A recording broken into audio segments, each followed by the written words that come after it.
नमस्कार, मैं हूं मदन राज और आप देख रहे हैं राज तक न्यूज। मैं इस समय सिमरी जमालपुर में हूं। हमारे साथ दो मेहमान हैं, बात करेंगे। खास करके अश्विनीकांत तिवारी जी और दूसरे हैं प्रशांत कल्याण त्रिपाठी जी। तो सर, आपका राज तक न्यूज चैनल में स्वागत है जी। बहुत बहुत धन्यवाद आप लोग का। क्या करने आए थे हम? जी, हम आए थे, हमारे मऊ के ऐतिहासिक भूमि के स्वर्गीय कल्पनाथ राय जी की जयंती थी। उनको भावपूर्वक नमन हमने किया। इस धरती पे आके ऐतिहासिक, हम भी मऊ के ही निवासी हैं और इस मऊ को एक विकास का योजना देने के लिए बहुत ही कल्पनाथ राय जी का योगदान रहा इस धरती के लिए। उनका बहुत बार नमन करते हैं इस धरती से। लगभग 25 साल देखा जाए जी, 25 साल पहले की बात है। राय साहब जो इस दुनिया में नहीं रहे जी, लेकिन उनकी कमी को कोई पूरा नहीं कर पाया। आने वाला समय में कौन दिखाई दे रहा है आपके हिसाब से? देखिए, आने वाले समय की मैं बात कर लूं, तमाम बड़े नेता इस मऊ की धरती से प्रदेश तक जा चुके हैं, लेकिन एक भी नेता कोई ऐसा विस्तार नहीं किया इस मऊ की धरती की।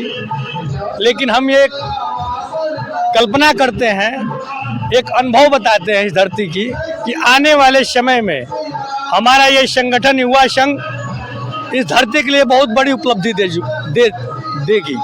जो अब युवा संघ की बात करें, संगठन बना है जी, तो क्या सोच कर बनाया, क्या जरूरत पड़ गई आपको संगठन बनाने के लिए? जी, संगठन इसलिए हमने बनाया कि युवाओं को देखा जाए हर जगह, चाहे वैकेंसी की बात कर ली जाए, चाहे रोजगार की बात कर ली जाए।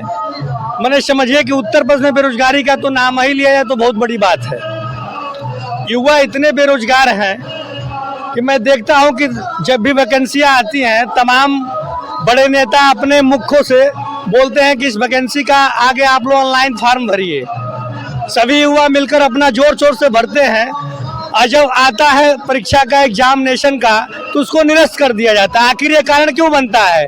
तमाम जो नेतागण है इस पर क्यों नहीं विचार करते हैं? तो आपकी समिति क्या युवाओं को रोजगार देगी या कि युवाओं की लड़ाई के लिए हक के लिए? युवाओं के प्रति हम लोग हक के लिए लड़ाई लड़ेंगे, प्रदेश तक जाएंगे, जहां तक बात होगी तहां तक हम लोग जाने का प्रयास करेंगे। ये हमारा संगठन मऊ से चल के प्रदेश तक किसी के कोने में जाकर ये काम करेगा युवाओं के लिए। आप एक युवा हैं जी, तो आप भी मान रहे हैं कि रोजगारी है उत्तर प्रदेश? जी, बिल्कुल बेरोजगारी है। तो फिर लोग कैसे कह रहे हैं कि आने वाले चुनाव में लोग 2024 में भाजपा की सरकार फिर बनेगी? ऐसा है कि भाजपा की सरकार बने चाहे ना बने, मैं एक युवा संगठन का हूं और मैं अपने संगठनों का कार्य लेकर चलता हूं। कोई भी सरकार आए, मैं इस पे मांग करूंगा कि युवाओं को रोजगार दिया जाए। बहुत बेरोजगारियां हैं इस धरती पे। ठीक है, हमारे साथ प्रशांत कल्याण त्रिपाठी जी, इनसे बात करेंगे। त्रिपाठी जी, आप भी आए हैं सिमरी जमालपुर में और लगभग 2 दशक से ज़्यादा हो चुका है, लेकिन जहाँ के तहाँ ठप विकास पड़ा है मऊ जिला का। जी, जी। कौन ऐसा नेता आएगा जो मऊ फिर से कल्पनाथ राय के नाम से जाना जा रहा है, आगे विकास बढ़ेगा? ये बात सही है कि कल्पनाथ राय जी के जाने के बाद मऊ का विकास रुक सा गया। बहुत सारे नेता हुए, अभी भी बहुत सारी प्रतिभा वाले नेता हैं, युवा नेता हैं और वयस्क नेता हैं, वरिष्ठ नेता हैं, बहुत सारे नेता हैं जो अपने कार्य में लगे हुए हैं। लेकिन जिस तरीके का विकास कल्पनाथ राय जी ने किया और जिस तरीके का विकास उन्होंने सोचा था, उस पटरी पे मऊ का विकास हुआ नहीं और अभी ऐसा प्रतीत नहीं हो रहा है। हो सकता है आने वाले समय में बहुत सारे युवा हैं, बहुत सारे उनके अंदर प्रतिभा है। भाई, अनेक तरीके के लोग हैं, अनेक तरीके का व्यक्तित्व है। जरूरी नहीं है कि सिर्फ कल्पनाथ जी ही इसका विकास कर सकते थे। बहुत सारे लोग हैं, बहुत सारे लोग, जैसी इच्छा शक्ति है उस हिसाब से आदमी काम कर रहा है नेता। लेकिन सच्चाई तो इसमें यही है कि कल्पनाथ राय जी के जाने के बाद कोई ऐसा नेता मऊ जिले में अभी तक नहीं आया जो इसको जिस तरीके से विकास के पथ पे कल्पनाथ जी लेके गए, उस तरीके से फिर से विकास मऊ का हो सके, वो हो नहीं पाया। अभी मऊ के विकास की बात की, आप जो सांसद है 5 साल होने जा रहा है, शायद ही कोई उस आदमी को देखा हो। तो गलती किसकी है कि जेल में बंद आदमी को लोग सांसद बना दें? देखिए, ऐसा है कि जनता की भी कुछ गलतियां हैं। मान लीजिए कि सांसद जो की गलती कैसे पूरी कर सकते, सांसद भी तो चुन के गया है, हमने ही आपने ही चुना है उसको। तो ठीक है, आदमी सोचा था कि भाई इस तरीके की, जिस समय उन्होंने चुनाव लड़ा, चुनाव जीता, उस समय तो वो बाहर थे। उसके बाद घटनाएं घटी है, उसके बाद से जो भी चीज़ें हुई 5 साल तक वो जनता के बीच में नहीं रह पाए, तो वो संयोग रहा, जनता नहीं कर पाई उसको, जो भी चीज़ें हैं।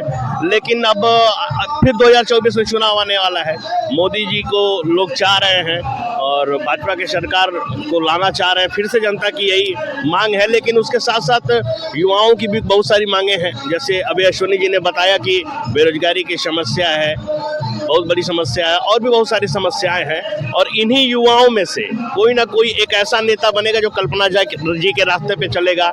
मेरे पिताजी स्वर्गीय कल्याण कुमार त्रिपाठी जी रहे, जो बहुत बड़े ब्राह्मण समाज के भी नेता रहे, शिक्षक समाज के भी नेता रहे। उनका भी बहुत अच्छा सपना था, लेकिन संयोग बस एक ट्रेजेडी की वजह से वो भी अब नहीं रहे। लेकिन उनके आदर्शों को लोग जो बना के गए हैं, आज नहीं तो कल उनके आदर्शों पे चलते हुए यही युवा, आज के युवा उसको पूरा करेंगे, ये मैं आपको विश्वास के साथ कह रहा हूं। ठीक है, थे प्रशांत कल्याण त्रिपाठी जी और अश्विनी जी, इनका कहना कि बेरोजगारी तो है, इसमें कोई दूराय नहीं है। और दूसरी बात कि आने वाला समय में इसी मऊ जिला से कोई ना कोई जरूर आएगा जो राय साहब के सपनों को साकार करेगा। अब ये देखना है कि कौन लोग है और कौन आदमी आएगा जो राय साहब के सपनों को साकार करेगा। ऐसे ही खबरों के लिए अब राज तक न्यूज़ चैनल देखते रहिए।